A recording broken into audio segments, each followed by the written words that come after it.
Welcome, everybody. We're going to get started here. So thanks, everybody, for showing up. Special hello to all of our friends coming in from the Folk Alliance and International Indigenous Music Summit community. Thanks so much for joining us. This is Breakout West Home Edition. We're really excited to welcome you. So before we get started, I just wanted to quickly acknowledge that I know we're all spread out quite a bit digitally all across Canada and around the world. We actually have people calling in from basically every possible time zone to Breakout West Home Edition, which is very fun. We still wanted to recognize that Breakout West offices, and a lot of us are on traditional territory. And I think now more than ever, it's important to be thinking about our relationship with the land that we live on while we're traveling less and really spending all of our time here. I personally am located in Mohkinstsis, which is the traditional territory of the Blackfoot Confederacy, which is the Siksika, the Kainai, the Piikani, the Tsuut'ina, as well as the Stoney Nakoda and Métis Nation Region 3. But there's lots of people as well who make their home here in Treaty 7 region of Southern Alberta. One thing too, we have this really great resource that that Jade brought to our attention very recently, where you can actually look up where you guys are from. It's called Native Land. So we'd love for you guys to just kind of jump in there. You can actually see the intersection of all the treaty territories and the languages. But we'd love for you guys to just type in the chat where you're coming from, you know, who you are and what you guys do. The chat's going to be open the whole time. One thing, though, as far as the chat goes, we'd like to just let everyone know that Breakout West is committed to safer spaces. That's a term you might have heard connected with in-person events, but we think it extends digitally as well. And what that means to us is that we want this event, as well as everything we do, to be accessible to all folks, both online and in person. And so that means that racism, misogyny, homophobia, transphobia, any kind of harassment will not be tolerated here in the chat, in any type of breakout discussion that happens at Breakout West, in personal messages, anything like that. If you see anything like that during the course of today's session, feel free to send me a direct message, or if you'd rather, we have an anonymous email you can email, conduct@breakoutwest.ca. And I'm going to quickly drop that into the chat if you need to refer to it. But just apropos of that, we'd love for you guys to turn on your video over the course of this. We'd love to see you, love to see what you look like. We're going to save questions till the end, at which time we'll kind of let you guys mute and unmute and talk to yourself that way. But just to get things started, I'd love to do a quick class photo. So what that would mean is please turn on your camera. I'm going to quickly just take a photo of everybody. So feel free to give me a nice big smile. And our amazing Heather is going to take a photo of everybody. So everybody give us a big smile, give us a wave, and you might see yourself on socials later. Got it. Okay, beautiful. Thank you so much. We just love to see everybody's beautiful faces. So thanks so much, guys. It's really beautiful to have you here. I'd love to just quickly, before we get a rolling, Curtis is our amazing moderator today. I'd love to get Shoshona maybe just to give you the people who aren't as familiar with the International Indigenous Music Summit. Shoshona, if you could maybe just give us a couple minute spiel about what that's all about for people who are from Breakout West or people who might not have attended before, might not know what it's all about. Sure, I'd be happy to. Hi, everyone. Anin Bojo. Jashkoven Ezekwe Desnikas, Megazi Dodem, Bachawana and Donjabo, Jibwe and Anishinaabe. My name is Shoshona, and my family is from a really beautiful place on the shores of Lake Superior called Bachawana. And I'm Ojibwe and Anishinaabe. Really happy to be here with you all from traditional Anishinaabe and Wendat territory. I'm in an area that is covered by the Dish with One Spoon Treaty. And this has also historically been a place of the Three Fires Midewan Society. I just want to send some love out to our traditional hosts. And I'm in not my family's traditional homeland, but like my brethren's traditional homeland.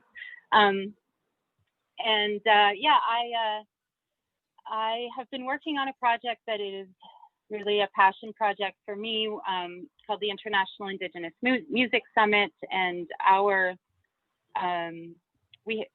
so far we've hosted 2 editions of the summit. The last 2 years have been in partnership with Folk Alliance International. And this coming year will be the first year that we're hosting a standalone event, which we're really looking forward to. And dealing with all of the challenges and adventures of trying to hold our first standalone event within COVID and all of that stuff. But our, I guess our dream is to bring together the international Indigenous music community to share stories, to share insights and strengths, to find ways to show up for each other and the things that we need, share like the amazing things that we're all doing that perhaps isn't common knowledge in the community yet, because there's so many things happening in so many places, and to really amplify and hold space respectfully for Indigenous voices. So we've had a pretty wonderful time the first couple of years, and learned a lot, and are just growing this thing that we believe deeply in, because I know the power of us working together and raising our voices together. And I also feel like I know and believe so deeply in the strength and importance of Indigenous narrative sovereignty, the power of our stories, and how much that's needed for us, but also for all of us in a global community. So yeah, thank you for letting me share a little bit about that. Our next edition is going to be in June of next year, so we have a bit of time and planning and some wonderful things we're cooking up between now and then, and it will be both a virtual and a live event, COVID allowing. So we'll keep you posted on all of the details as they emerge. Thank you so much, Shoshona. And thank you so much to the International Indigenous Music Summit and Folk Alliance International for partnering with us on this session. I'm really excited. I think this is going to be a really great discussion. I think I neglected to let everyone know, thank you so much to Folk Alliance for helping us out with live captioning, closed captioning provided by Folk Alliance International. If you'd like to turn those on, just in the bottom kind of option drawer at the bottom there should be a button that says show subtitles. So definitely take advantage of that, and thanks so much to Dana for doing that. I'd love to hand things off to Curtis, who's our amazing moderator for this session. Curtis, would you mind introducing yourself, maybe introduce the panel, and take it from there? Awesome.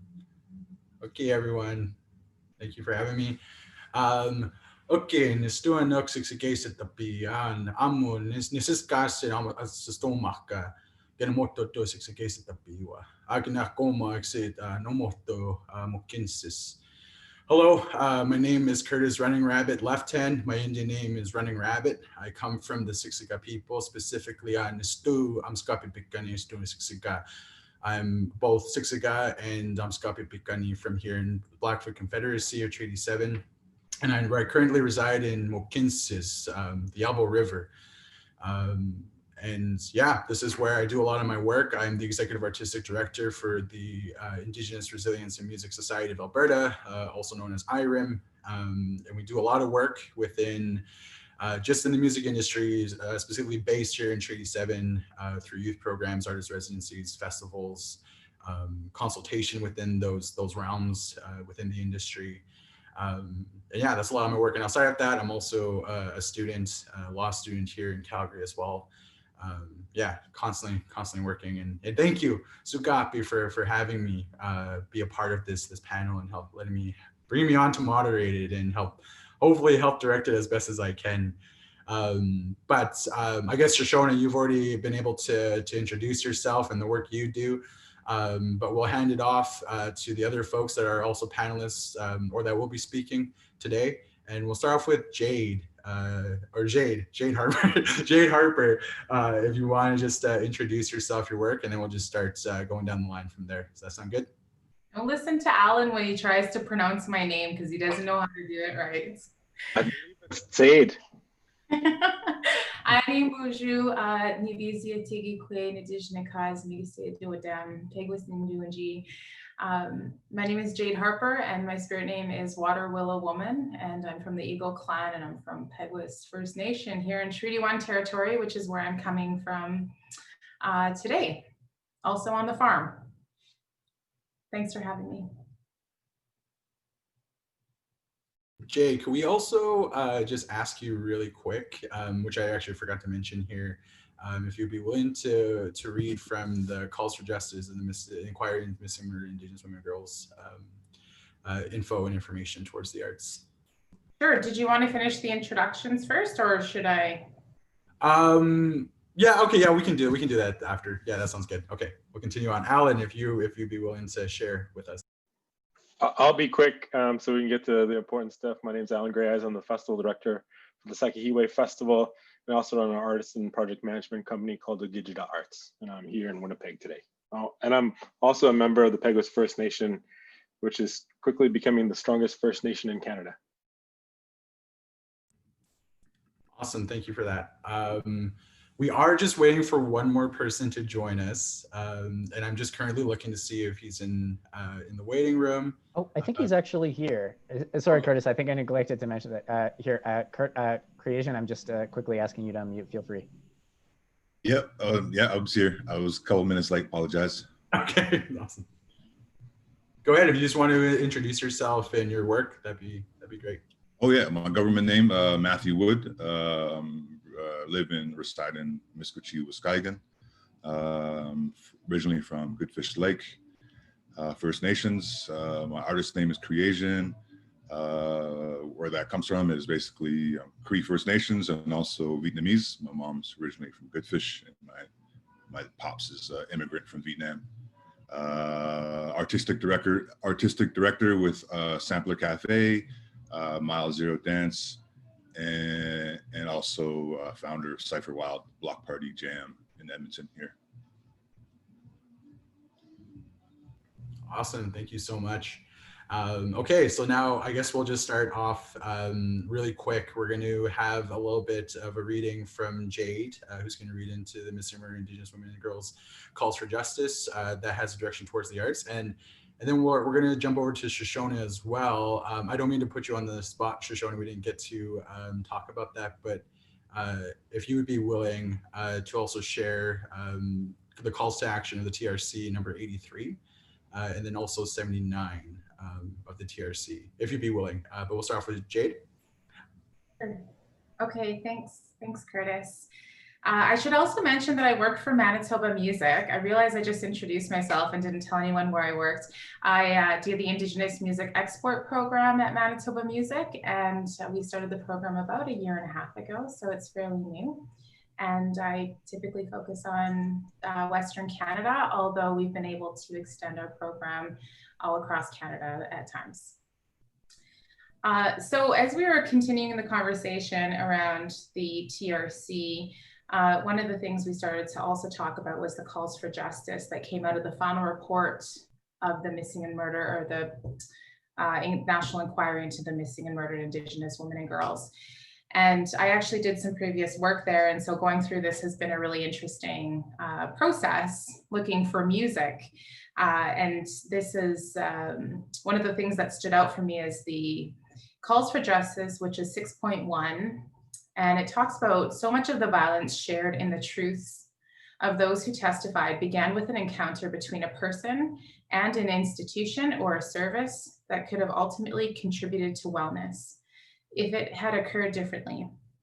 In this section of calls for justice, we identify important industries, institutions, and services that are featured in testimony throughout the report.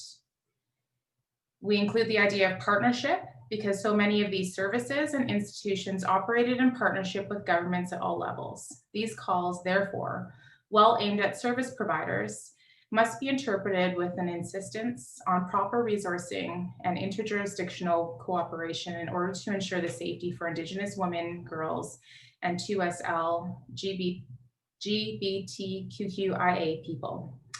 And the specific call asks for, it actually mentions a few different entities, but I'm just going to read the part that I understand to be connected to music. So we call upon all media, news corporations and outlets, musicians, music producers, and more generally, people working in the entertainment industry to take decolonizing approaches to their work and publications in order to educate all Canadians about Indigenous women, girls, and 2SL GBTQIA people. And then it goes into more specifically includes the ensure authentic and appropriate representation of Indigenous women and girls, and inclusive of diverse Indigenous cultural backgrounds in order to address negative and discriminatory stereotypes. And that was often something that we heard that survivors or family members had spoken about, how women and Indigenous women are viewed in the media and even through music. Support Indigenous people sharing their stories from their perspective, free of bias, discrimination, and false assumptions, and in a trauma-informed and culturally sensitive way. And it goes on to talk a bit about some funding and asking for the increased number of Indigenous people in broadcasting, television, radio, music, producer, executive positions.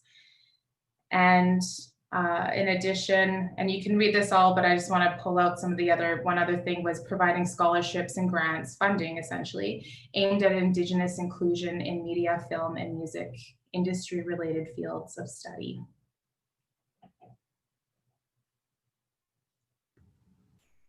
Thank you.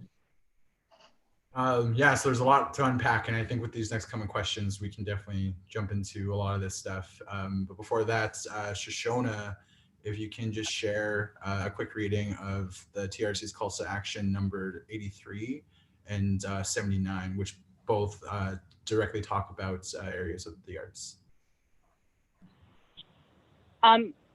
I wish that I knew that you wanted me to do that, Curtis, because strangely, I don't have that memorized. So I'm happy to pull that up and read that for everyone, but I wanted to be present to what Jade was saying, so I would need a moment to do that. Okay. If someone... Unless you would like to do that. Sure, whichever works. I have it up. I can definitely share that right now. Or Alan, you have it up in front of you as well too. If you be willing to share with us, you can definitely take the floor on that.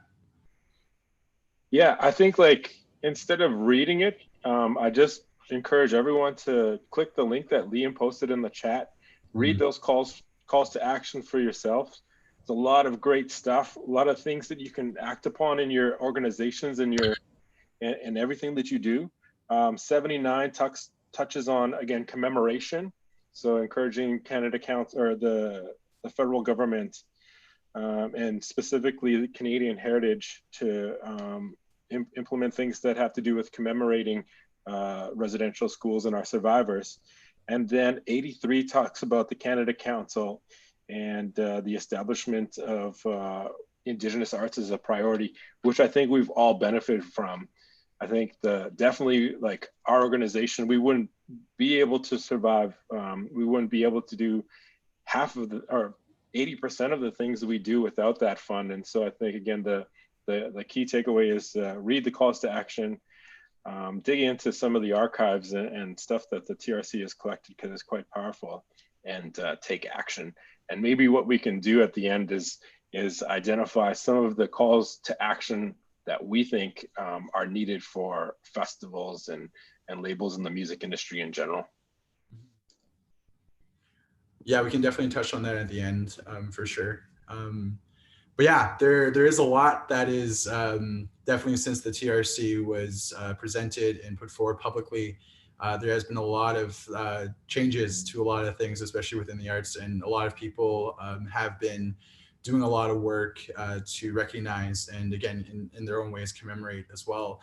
And then there's also been, for some Indigenous folks and musicians, I feel there's also been some changes, even going away from that too, away from commemoration. And so there is a lot that we can definitely jump into within this discussion, but I just want to go right into the first question. And I guess we can answer individually, and we can start off with Shoshona. But so the first question that is just kind of general to everyone, how has the TRC's calls to action or the Missing and Murdered Indigenous Women and Girls calls for justice impacted Indigenous people's work in the music industry, for industry leaders, for artists and musicians, and what have been the outcomes? And we can start with Shoshona if you want to answer that. Yeah, thank you, Curtis. Chimigwech.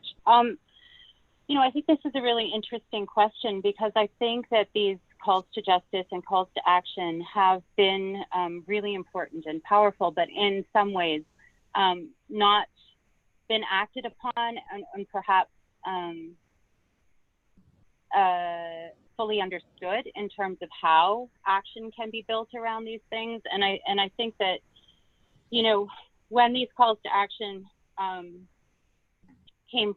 were brought forth, in terms of the process of truth and reconciliation, we were still very much in the truth place.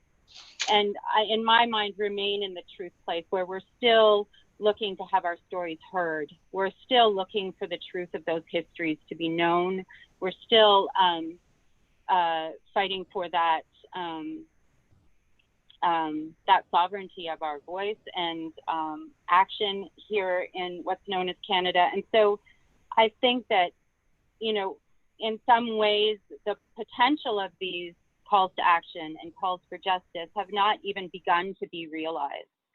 And, you know, I think that it is true that we've seen, I think, a real commitment, particularly from the Canada Council for the Arts, to Indigenous artists and storytellers of various disciplines. And we're beginning to see the impact of those stories being told, in that we, I think, are seeing, as Indigenous people, seeing ourselves reflected in these artistic spaces more frequently.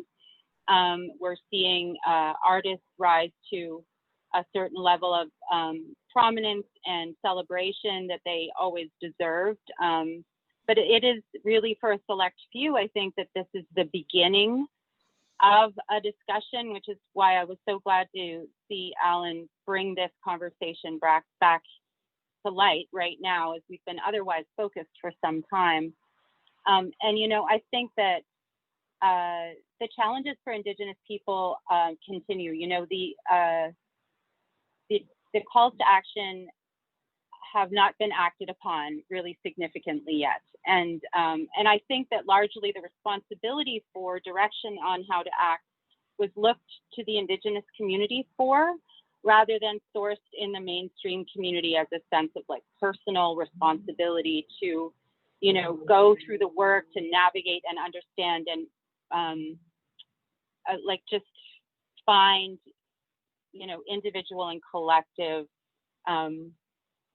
voice authentically that was fully the mainstream community's responsibility, that we weren't sort of responsible for hand-holding everyone else through and having all of the answers and having all of the information. So I think that, you know, what I'm really hoping is that as we're in this like profound moment, hopefully of in some part of reflection, as we're all at home in this unprecedented way, and maybe not running around doing all of the things that we were 6 months ago in quite the same way. I know we're all still busy.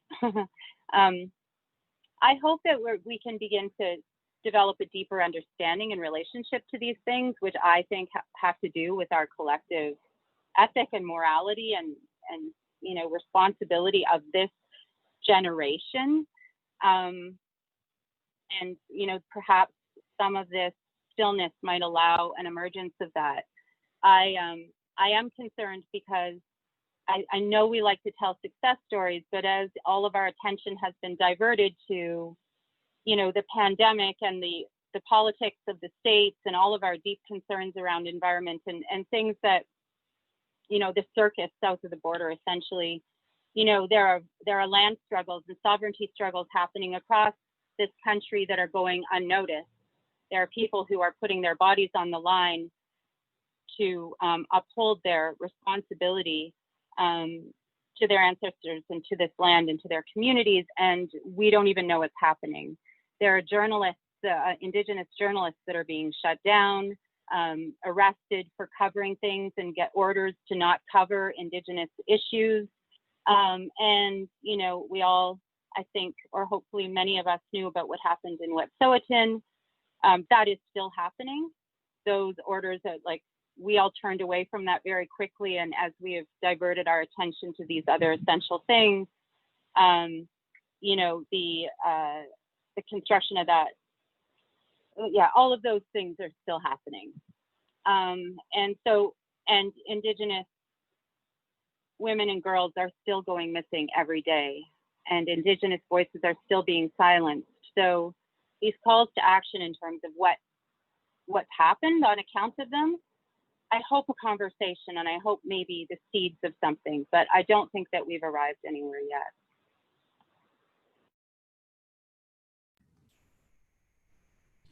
For sure. And I think, you know, there are definitely a lot of like the conversation, like again, because we do feel like for a lot of us too, we're in that truth stage. It's going to be a hard conversation for many years to come. And then also for musicians that take on the work of continuing that through our art and our craft, and then even for industry leaders. And Jade, I just wanted to jump over to you really quick, and I'm going to kind of rephrase the question in the same manner, but also, how do you feel that, you know, both these inquiries, the TRC's calls to action, since the closing ceremony in June, which was, and you were a part of that since 2019, and everything that happened since that time. And then the calls to actions being publicized and being brought to the public for us to begin that work. How do you feel that's affected community work and community building within either the music industry or the arts sector for you and your work? Wow, what a great question. It's also a full question, and just want to extend a big thank you to Shoshona for sharing. And it was just so good to hear you talk about the reality of these calls and how they're interpreted or used or not used at all. And I have to agree with Shoshona there. First, I think when I think about the calls to action and the calls for justice, so the calls to action are the TRC, the calls for justice is the National Inquiry into Missing and Murdered Indigenous Women and Girls. So they're two separate calls. And so I think about my grandparents who were residential school survivors. I think about my grandmother who passed away from alcoholism because she couldn't manage the trauma that she endured at residential school, Ruth Ratt, and I like to say her name out loud. And I think about my auntie Sylvia McKay, who was murdered in 1990 by her husband, who was a part of the National Inquiry as well. And looking into these, that is the first and foremost where these calls come from. They come from the courage of our families and survivors to be able to bring these to us. So I think that first and foremost, we need to acknowledge that. And if I would extend that to everyone on this call and any organization or institution, is that acknowledging that that's where this work comes from. That comes from our relatives. And so the nice thing about having the calls, written out online and having it, I'm very fortunate. I got a copy of the calls for justice in front of me, as being able to see where I can, so someone who works at Manitoba Music, I'm looking at ways that I can incorporate this into my own work based on trying to find similarities to music. And I think, like Alan said, it just keeps resonating with me, is that people need to pick up the calls and read them. And you need to have not a commitment, but an investment in wanting to actually understand the calls. And yeah, sorry, what was the question again, Curtis? So the main part of the question was just, how does it affect our work in community building within, like, the music industry or the arts sector, with having these help guide us or direct us in that, the TRC and the National Inquiry into Missing and Murdered Indigenous Women and Girls? Yeah. Okay, great. Yeah. And so the nice thing, again, they're written out and that we're able to use them if we read them. I know that one of the other things is that having a team that's willing to listen or to have a conversation about the realities of these calls, and not only,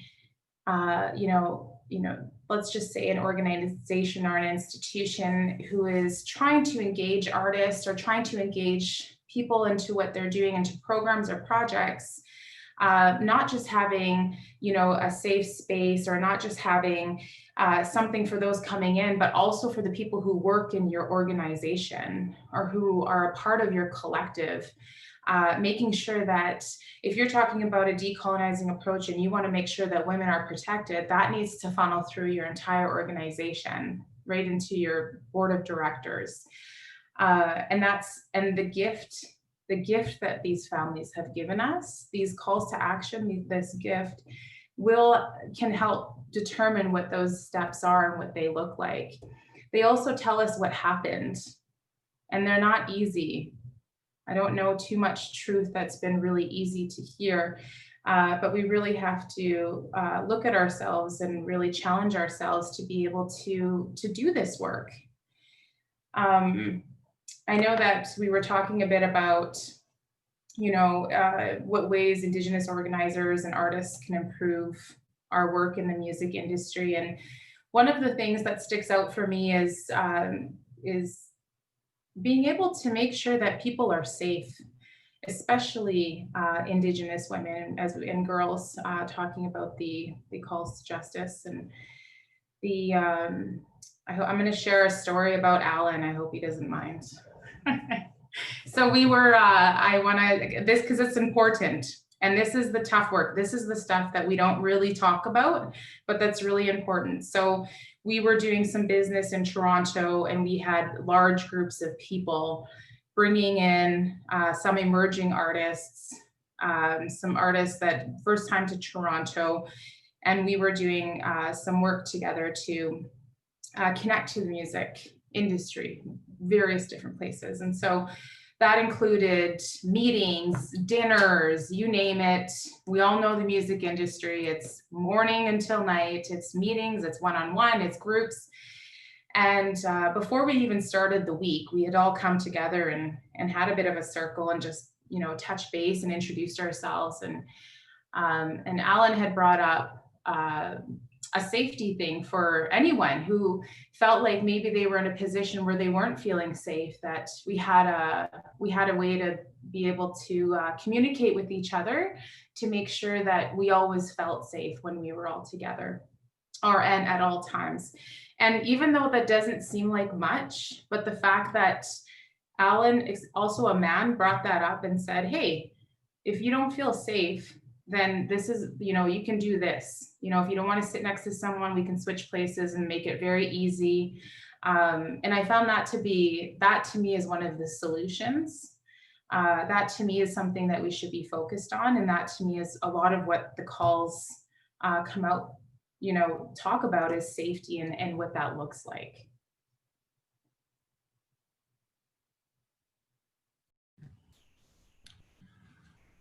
Thank you. That actually kind of brings me into my next question. My next question is going to be for Matt, because like Jay, with what you're saying, it kind of just makes me like think about, and this, like, again, this question being going over to Matt as a musician, because I do both work in like as an executive in the industry, but then I'm also a musician as well too. And one of the conversations, and I think Matt, you and I have had this conversation before too, but the idea of having a space for us to have these discussions around the truth of the TRC and missing Indigenous women and girls, and like how that affects us in our craft and how we build and develop music.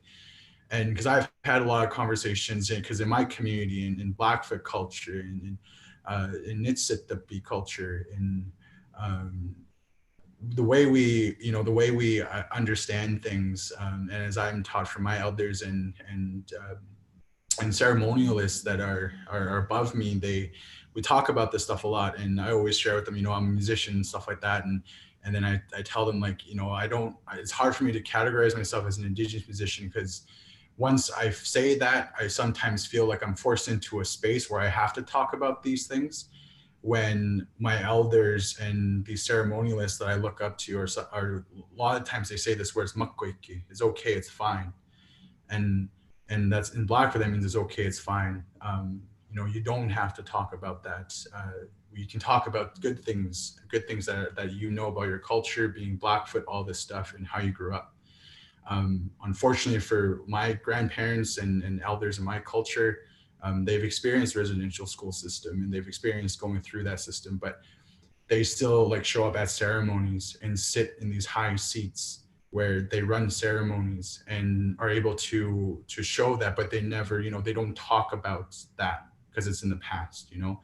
And so the question that I wanted to ask Matt this question, because I think we've talked about this once before, is how do us as musicians and even for industry leaders too, how do we move forward away from always having to talk about, you know, reconciliation and all of this stuff, but just talking about day-to-day life or what it means to just be a musician and not having the tag Indigenous to it if you do identify yourself as that, or what does it mean like just to you know, just share your craft and not, you know, in a way, again, just like telling everyone you're, yeah, being proud that you're Indian, but talking about just good things. How can we navigate that and how can we do that? Because you've talked to a larger audience and small audiences too, through your work with A Tribe Called Red and your individual work as a DJ.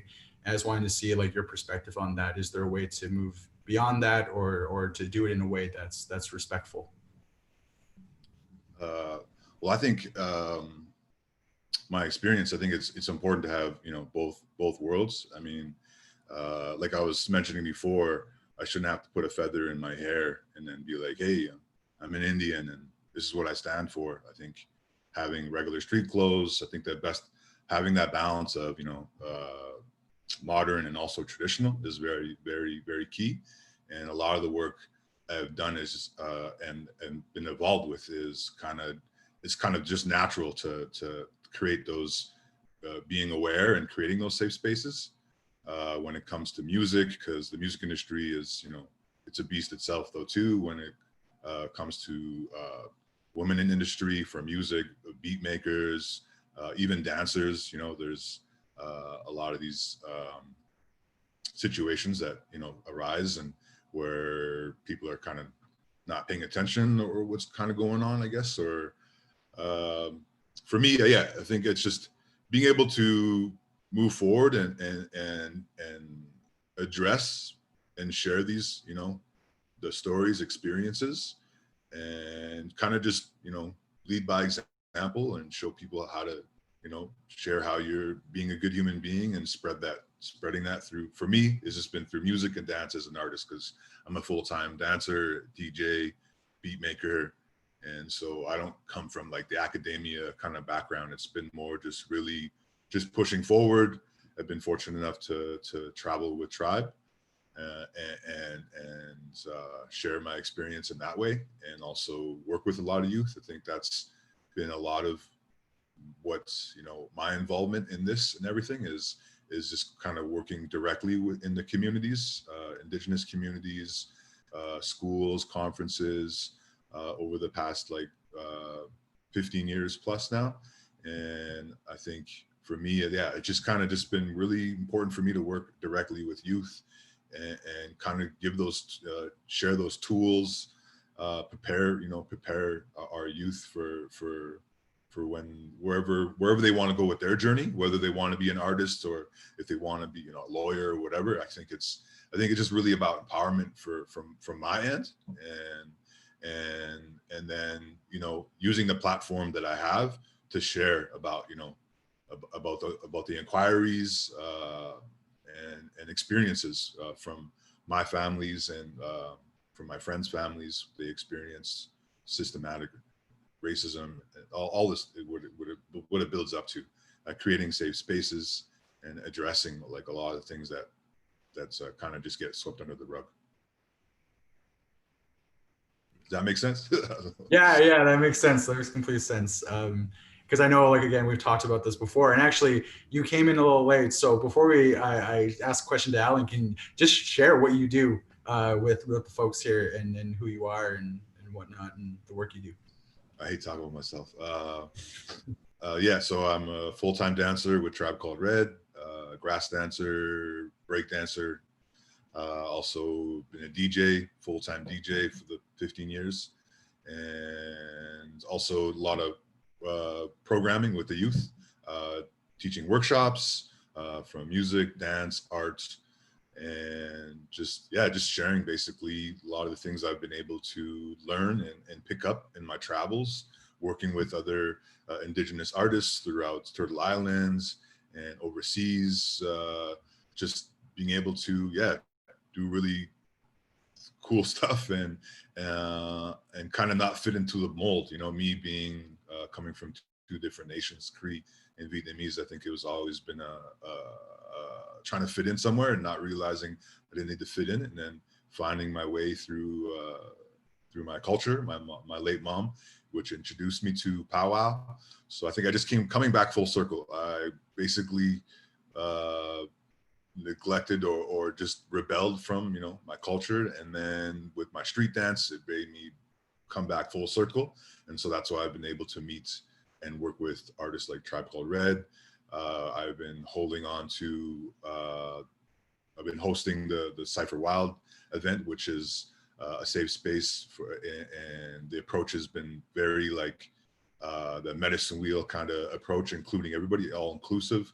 And then Sample Cafe is basically a space for artists that are getting into beat making, or whether they have experience, and putting those people together, those minds, creative minds, and helping like the process of just building with people that with experience and no experience. And I think that's kind of been my that's been the approach. Matt, can I ask a question? Yeah, go ahead. When you say you're a full-time dancer with a Tribe Called Red, do they have you on salary? Yeah. Oh, that's awesome. Because I think like one thing that we need to do differently as an Indigenous organizations, Indigenous businesses and artists is take care of our collaborators more. And I think that oftentimes outside of non-Indigenous organizations, in my experience, are going to ask you to do this, and then it's going to turn into this, and you're still getting paid for this amount of work. Yep. Yeah. Incredible to hear that a Tribe Called Red has made that change to, you know, not have you as just like, you know, $200 a show, $500 a show. You're on salary. They're taking care of the people that are integral to their work. And I just wanted to acknowledge them and yourself for being in that position. That's pretty awesome. Yeah, it's definitely been a blessing for sure. Mm. Thank you, Matt. And Alan, you kind of almost just answered the question I was going to pose towards you. I was just going to ask you, and I was just actually kind of redirecting this in my head too, is that how do you believe, based on what we've seen the experiences within Canada Council and the Create Knowing Sharing Stream for funding and other funding opportunities that exist out there, how can we, and not just within funding, but just in general within the music industry, how do you feel we can improve on addressing what, like, you know, these inquiries, the TRC, and then what do you think, what can be the actions that come with that? As we, because Jay, you mentioned to that too, you mentioned, you know, having people on your staff, part of your board, read it and understand it. But what are the actions outside of that we can improve on internally and then externally, publicly? And then how does that affect us, and how does it affect Indigenous organizations and thinkers and executives in the industry? I gotta admit, sometimes I can't follow your conversations, and okay. gonna acknowledge one thing first is I think anytime we put an Indigenous label on anything, it needs to have an impact on Indigenous families, and families are integral to everything we do. And I think that's the basis of the calls to action, is the residential schools basically destroyed our families. And we have generations of parents who grew up without parents. And so they don't know how to even tell their children that they love them. It's an incredible system that did a lot of damage. And so again, when we're introducing new programs that are quote unquote Indigenous, it needs to respect the families. And I got to acknowledge the work that Jade's done in that program, because I was on one trip with them to Reeperbahn. And again, they took care of Joey Styles and Carson Gray's family, acknowledging that, you know, every time there's a music industry opportunity, it could be a showcase, it could be a conference, it could be anything. that takes us away from our families. There's a cost on our families.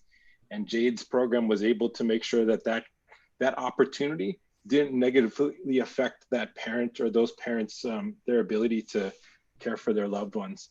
And so I think that's really important. Anytime we do anything that has an Indigenous banner on it, is to take care of the families first and foremost.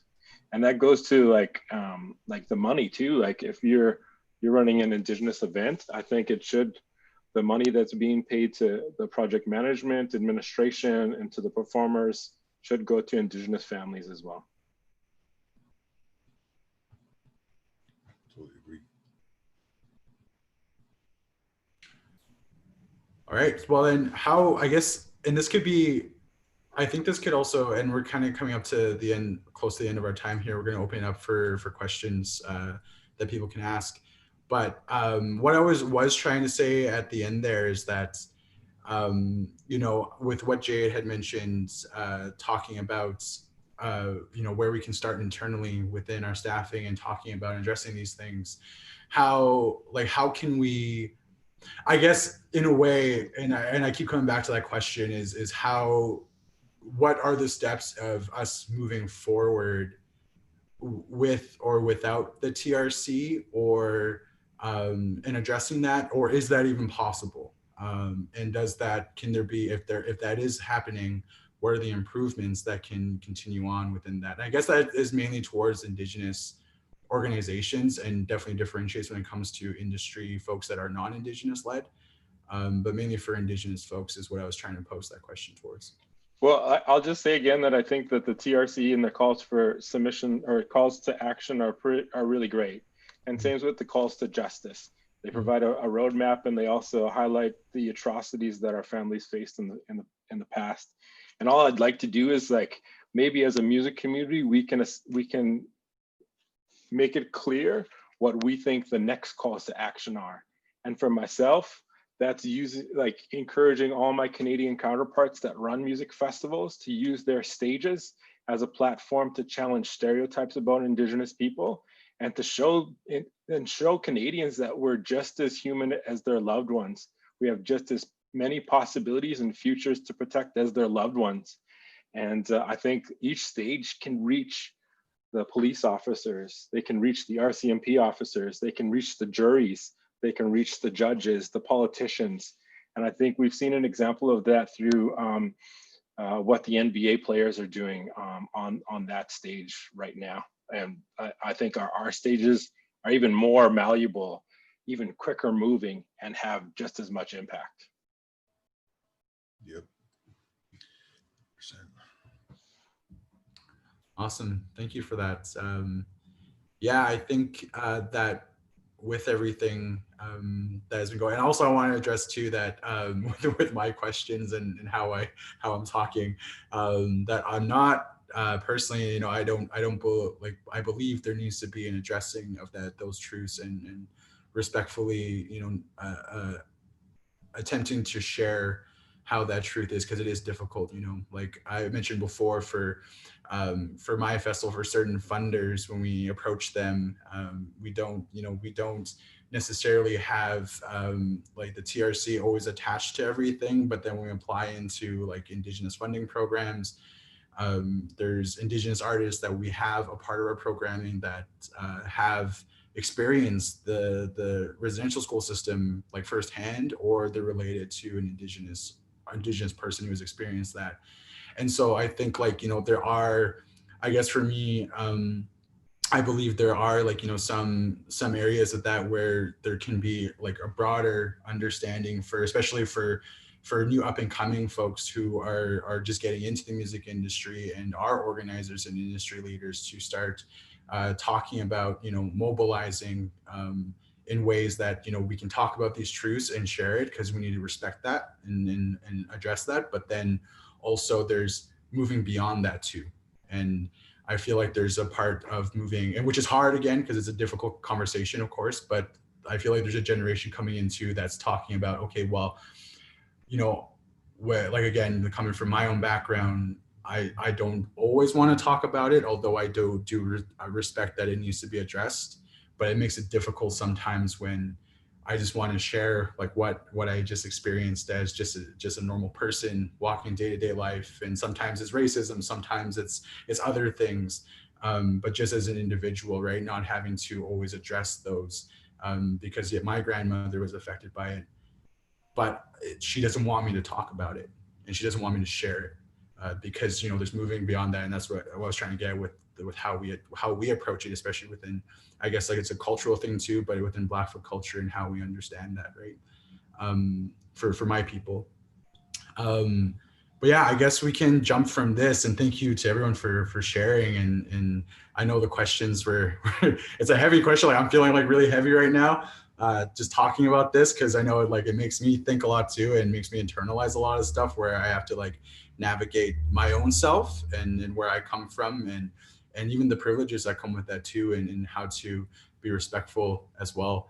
But I just kind of want to end off by leaving the floor open to people if they want to ask us questions. Liam, do we have time for this? Quick? Oh yeah, totally. Yeah, thank you so much again, Curtis. That was I think the questions are so dense because there's so much to say, and so I really want to thank everyone on the panel for such really kind of powerful from the heart contributions, and also kind of really informed from their industry perspectives as well. We have quite a diverse kind of panel here, and I want to thank everyone for their time, and Curtis for your time and your questions.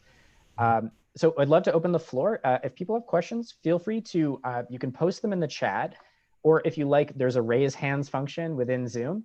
And if you raise your hands, we'll try to get to you. So Curtis, maybe you could just, if you see somebody, feel free to let me know, and I can go and unmute them. Sure. I can see some questions are popping in here. Yeah. Maybe I'll just read this one aloud. Oh man, this is a big question here from Ryan Barker. How can foreign diplomacy organizations of national governments, i.e. the US Department of State, the Canadian Ministry of Foreign Affairs, that are eager to incorporate Indigenous artists as cultural envoys, do so in such a way that is conducive to reconciliation, healing, and restoration, and in a way that is not exploitative or harmful? Is that possible? What are your thoughts? Alan. Yeah, hey Liam, I was gonna say that I think it's super important to again take care of their families. So just not asking them to leave. Am I talking here? I just see. You're good. You're good. Okay, good. And then I also just recently learned that if it's a drum group or a traditional group, offer them tobacco for the spirit of the drum. Offer them tobacco for the gifts that they're gonna give you, along with the financial compensation.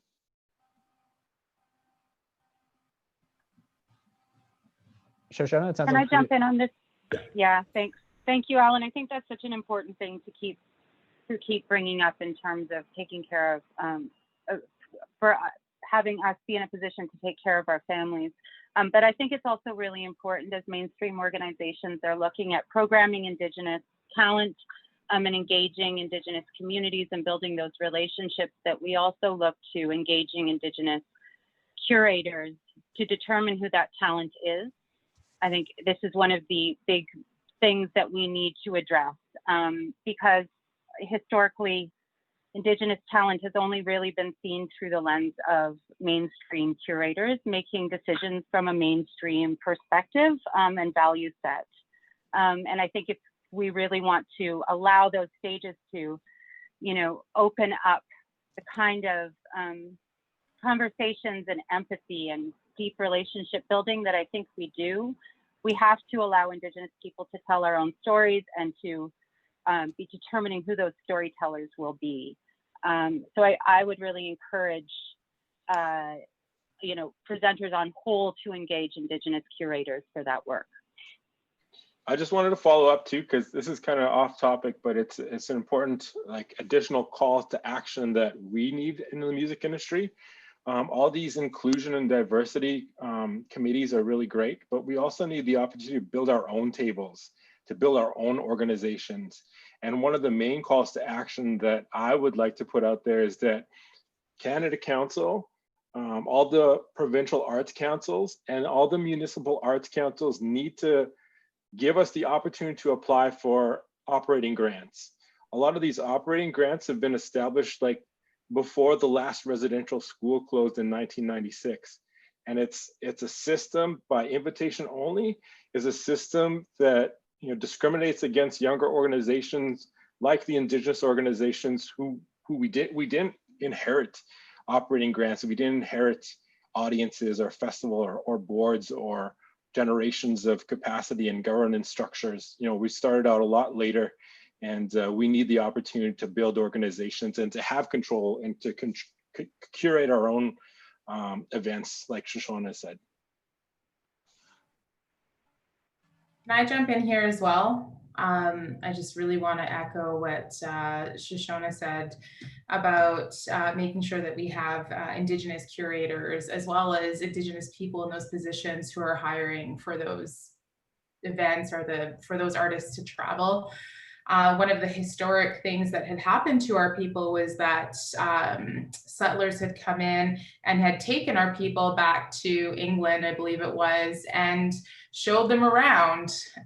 We're so much more than our failures and our successes and our song. Don't pick and choose what we show. So, and the only way to ensure that is to make sure that we're involved in every capacity, whether we're leading it or curating it or however, whatever that looks like. So. The call to action, the TRC call to action around the Canada Council, it was an encouragement to collaborate. And I think that word collaborate is a key one, because it requires a sort of sharing of power and coming to the table as equals. So I think it's important for me to just add that when you are engaging Indigenous curators, that they are properly compensated for their expertise and their time. It's wonderful to invite people to a volunteer table, but it is not the same as collaborating. Collaborating implies something quite different. And I feel like that's an exciting place for us to go together, that space of sharing power and understanding that it doesn't mean the relinquishing of anything. It actually means creating an expansive space for that power. Yeah, and compensation with delegate badges, even though I'm here because I have a delegate badge, it doesn't help me pay my mortgage. So if you can compensate us with stuff other than delegate badges, that's much appreciated. Just to be clear, in case anybody on the panel doesn't know, there are honorariums for you for participating. but thank you. I think that's a really important thing, and I know that I've made that mistake in the past. I really thank you for bringing that up. I think that's so important to not just ask Indigenous people to do the work and then not. And I just wanted to reflect that I've made that mistake in the past as well. Curtis, I see there's another question, but I know you're a presenter as well. Did you want to answer that question before we move on to the next one? Well, we didn't give Matt a chance to answer that. Yeah, and I don't have to answer it. I do have thoughts to it, but Matt, if you just want to share quick your thoughts on everything else that everyone has been sharing. Everything's been on point, but I mean, just the experience of being invited just to meet quota. I think that's been the crappy thing of being invited, when they're not really trying to invite you as an artist. They're just trying to meet quota and hey, let's grab this Indian over here and he's popular or she's them, he, they, let's put them in, or it gives them opportunity to apply for Indigenous funding. And then as it's being talked about, looking after families, a lot of that funding in my experiences have been kind of put towards other things within whatever they're organizing, and only a bit of that Indigenous funding goes to the actual Indigenous artists. So that's kind of been my experience with previous organizations that I no longer work for. And yeah, just hearing all that is I wish those were into action while I was working with these people. So I think it's everything has been said already is really on point. I don't have too much to add to that, just other than my experience. Yeah, I guess my quick answer to that is just yeah, everything that everyone's been saying is pay us, rightfully so, justly so, because we deserve it for our work. It is good to compensate us for the work we put into all of this. And also to funding, I've been in conversations at tables where people have said, like funders, executives from those funding streams have said, you know, or officers of those streams have said, oh, well, it's easier said than done for, like, you know, for certain funding provincially or federally. And well, it's just, you can say that, but you should still go in and do your work to fix that, so we can have opportunities to apply for grants, to have funding available to us to move forward in a good way, so we can, again, organize our own things as individuals and as individual organizations. Because do you think it was hard, like how difficult it was for us when the TRC came to light and people were putting their blood, sweat, and tears into that? It's not, it's, you know, it's not, that's all I always have to think about that. And there was a lot of work that went into that. And so if there's hard work going into that, there can be hard work into reforming and changing how you present these funding streams and offer opportunities for Indigenous organizers and leaders to create their own programs in art, and even for musicians to produce their music and art in whatever way they choose. And so I think there's ways to do it. And I, don't get me wrong, like, again, I understand it is a difficult conversation. It's tough, but it can be done. I don't believe it's a thing that can't be done. But that's and I can go further and continue on the line, but we can jump into the next question after Alan says one more, offer some more insight. I want to put 2 more calls out there. I'll call on the Canada Council to introduce a new fund for the development of admin talent in the Indigenous community. And I call on the Department of Canadian Heritage to make competition prize money for powwows an eligible expense in the CAP-F program. Mm-hmm. Thanks, Alan. Yes, a lot of truth said here, and a lot of, yeah, just you know, we, like, I'll just say it, like, a lot of us have been either mistreated by the music industry, whether it comes from funding or just in the arts sector in general. So there's ways to fix that, and we're trying to offer opportunities to do that, or give insight on just doing the work, you know, because we're already doing it ourselves too, so you can. But in the next question, and this is not as an intensive question, and Liam, I don't know if we have time for this. Do we have time for this question? I'm happy to keep going for a few minutes. I see there's a really great question from Hewan Nguyen in the chat. Is that the one you're looking at, Curtis? Yes, yes. Okay, I'll let you take that one on. Yeah, so I guess we can start with Shoshona. And this question is, how do you incorporate, I think it's incorporate your Indigenous background into your music? Yeah, thanks for that question. I sort of have 2 minds about it, because in a certain way, I don't mindfully incorporate who I am into my music. Who I am is sort of inherently part of my music, as is with all creatives and songwriters. But I do acknowledge that there is a reclamation process happening for Indigenous people around identity and tradition. And I think for me, it's just really been about a journey of learning and spending time with elders, spending time with songkeepers, being a helper to those elders and songkeepers in appropriate ways. And because I think that for us, like, traditionally, you know, the ways that we learn is really by being Ishkabewis, and that we are a helper to our elders, and then have access to directly to that learning, and it's a reciprocal relationship. So I seek out the opportunity for that, and I really, like, my peers are also my teachers, and I learn so much from my peers who, you know, generously share, you know, insights and teachings with me, and yeah, and I hope that yeah, those are, you know, just seeking out those reciprocal spaces that reclamation sort of emerges organically and is really an authentic experience. And I think, but primarily it's like holding a space for myself, for my own truth, more than trying to incorporate something, which sort of implies, like, from the outside in. But that's how it works for me. I got one more call to action.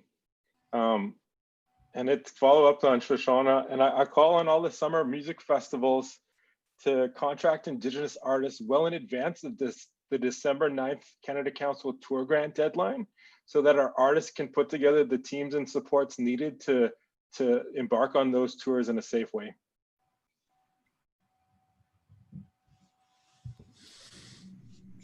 I could add to that question, Curtis. Yeah, Matt. Yeah. I was actually gonna hand it over to you. Yeah, so incorporating my culture with music, I think, yeah, for me, again, I come from two worlds where I'm, following traditional, but also the modern with hip hop culture as well. So I think for me, incorporating my culture is just basically, well, not basically, but just following, the teachings of the approach of medicine wheel, being inclusive. I think that's the practices without having to really, always mention it. But I think that's kind of like been my approach with, even with dance, is kind of sharing that way. Is anytime I'm able to teach a workshop or explain, the things I'm sharing, is just sharing that it comes from, the teachings I've been able to learn through my peers and elders. And also with my dance, it doesn't necessarily, I have to be in regalia to be, doing Indigenous art. And same with music. I don't have to have like a traditional drum or, what's the, having powwow music within my music, with Tribe being able to really have that best of both, like the modern and also traditional, it's a beautiful balance. But for me, it doesn't always have to have, a traditional drum in the background. I think, you existing as Indigenous persons, an artist, whatever music you can create can be still, with that influence and your approaches when it comes to, medicine wheel, the seven sacred teachings. And I think that's, just really, it just comes natural whenever I'm trying to share or create. I just try to think of those things. And then I think that's kind of been my motivation with music and art in general. I just wanted to follow up with that. Like, I believe that discovery is one of the most powerful tools that we have as music festivals, as presenters. And when Canadians discover that somebody that's exceptional, somebody that they connect with and they become a fan of, when they discover that that person is Indigenous, it breaks down a lot of those stereotypes, breaks down a lot of barriers. And so you don't, like, as summer music festivals or presenters, you don't only have to book A Tribe Called Red or artists with powwow regalia or traditional instrumentation and music. You can book like the William Princes of the world, who might not speak on Indigenous issues on stage all the time, but that discovery, again, is going to be powerful for those people that see him perform or see them perform. 100% agree. Like that discovery really helps other people, other Indigenous youth, artists, to realize that they don't have to be tokenized or they could exist and feel good about it though too. I totally agree, Alan.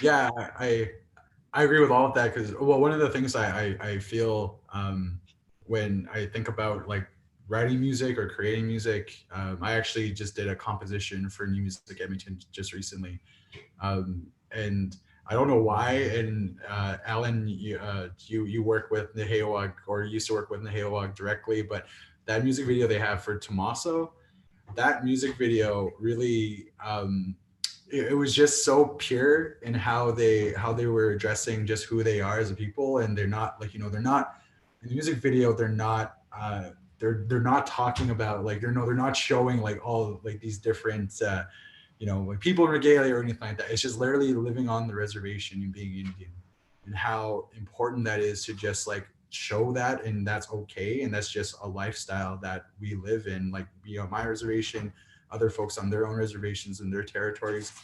And I think about that when creating or producing something, it feels like something that I think really just like shows that we can just talk about who we are and just show that this is just a natural way of living for us. and experiencing that. And you know, like, just, yeah, like me, like for myself, it's just like, yeah, I'm just Blackfoot, and I live that out in every day to, like, my day to day. It doesn't look like I'm, you know, I do have these ceremonial protocols that I follow based on the societies that I'm a part of, but it's not something that I have to like show the whole world and let them experience that, rather than just being, I do this stuff too, and we all do this stuff too, and we all live out our own either ceremonial lifestyles or just being Indian in this culture, right? And I think that's important. And I feel like that, in a way, it's not like incorporating, or it is incorporating who or my culture, but like, again, that's just, again, it's just like how we are. Like, it's just living, you know. And that's all I want to share. It's just living. Kurt, I'm aware that we've gone quite a bit over time. I just didn't want to stop anybody because that was all really wonderful insight.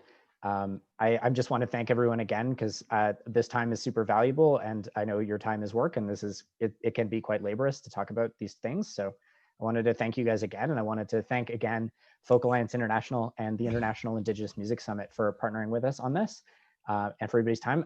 Just want to open up the floor though, if anybody has any final thoughts before we leave this.